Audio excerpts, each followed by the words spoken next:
Mantan Gubernur Papua, Lukas NMB dijatuhi hukuman menjadi 10 tahun penjara dalam kasus dugaan suap dan gratifikasi di lingkungan pemerintah Provinsi Papua. Dalam putusannya, Pengadilan Tinggi DKI Jakarta mengubah putusan Pengadilan Tindak Pidana Korupsi pada Pengadilan Negeri Jakarta Pusat yang menjatuhkan hukuman selama 8 tahun penjara.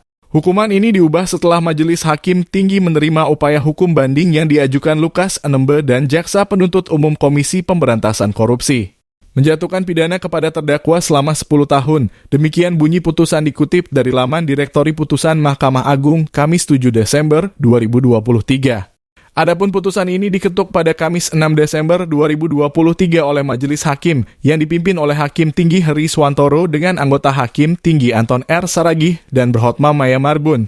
Dalam pertimbangannya, Pengadilan Tinggi DKI Jakarta menilai Lukas NMB terbukti secara sah dan meyakinkan bersalah melakukan tindak pidana korupsi berupa penerimaan suap dan gratifikasi saat menjabat sebagai Gubernur Papua 2013-2022. Hakim menilai Lukas NMB terbukti melanggar Pasal 12 huruf A dan Pasal 12 bait Undang-Undang Republik Indonesia Nomor 31 Tahun 1999 tentang pemberantasan tindak pidana korupsi Jo Pasal 55 Ayat 1 ke 1 KUHP Jo Pasal 65 Ayat 1 KUHP.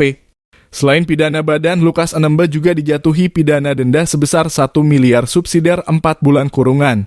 Tak hanya itu, ex-gubernur Papua ini juga dijatuhi pidana pengganti sebesar 47,8 miliar subsidiar 5 tahun penjara. Membebankan terdakwa untuk membayar uang pengganti sebesar 47 miliar 833 juta 485.350. Demikian bunyi putusan tersebut. Di tingkat sebelumnya, Lukas NMB dijatuhi hukuman 8 tahun penjara dan denda 500 juta subsidiar 4 bulan penjara oleh Pengadilan Tipikor Jakarta. Putusan ini lebih rendah dibandingkan tuntutan Jaksa Penuntut Umum Komisi Pemberantasan Korupsi yang meminta Majelis Hakim menjatuhkan hukuman terhadap Lukas NMB dengan pidana penjara selama 10 tahun dan 6 bulan. Tidak hanya pidana badan dan pidana denda, Hakim juga turut menghukum Lukas NMB untuk membayar uang pengganti sejumlah 19.690, 793, 900 paling lama dalam waktu 1 bulan setelah putusan ini berkekuatan hukum tetap.